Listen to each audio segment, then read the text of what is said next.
Breakfast it's literally breaking the fast.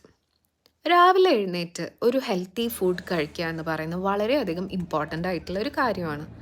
And most important, ഈ ഒരു breakfast നമ്മൾ skip ചെയ്യാനും പാടില്ല. അപ്പോൾ നമുക്ക് രാവിലെ പ്രിപ്പയർ ചെയ്യാൻ പറ്റിയ ഒരു healthy yet tasty breakfast recipe നോക്കിയാലോ? അതേന്നെ നമ്മുടെ കിണ്ണത്തപ്പം. നമുക്ക് ഈ ബ്രേക്ക്ഫാസ്റ്റ് ഹെൽത്തി ആക്കാൻ വേണ്ടി ഒരുപാട് ഇംഗ്ലീഷ് ബ്രേക്ക്ഫാസ്റ്റ് ഐഡിയാസ് ഒന്നും വേണമെന്നില്ല. നമ്മൾ കണ്ടു മറന്ന അല്ലെങ്കിൽ കേട്ട് മറന്ന രുചിച്ച് മറന്ന ഈ രുചികളൊക്കെ തന്നെ ധാരാളമാണ്. അപ്പോൾ ഇതിനാവശ്യമായിട്ട് നമ്മൾ കണ്ടതുപോലെ പച്ചരി തലേ ദിവസം സോക്ക് ചെയ്യാം. പിറ്റേ ദിവസം ഈ പച്ചരി കഴുകി വൃത്തിയാക്കി അതിൽ തേങ്ങാപ്പാലും ഏലക്കായും ആവശ്യത്തിന് പഞ്ചസാരയും പഞ്ചസാരയ്ക്ക് പകരം ശർക്കരയും യൂസ് ചെയ്യാം കേട്ടോ. ഇത് ചേർത്ത് അരച്ച് ലൂസ് കൺസിസ്റ്റൻസിയിൽ അരച്ച് നമ്മൾ ആവിയിൽ വേവിച്ചെടുത്തു കഴിഞ്ഞാൽ നമ്മുടെ ടേസ്റ്റി കിണ്ണത്തപ്പം റെഡിയാണ്.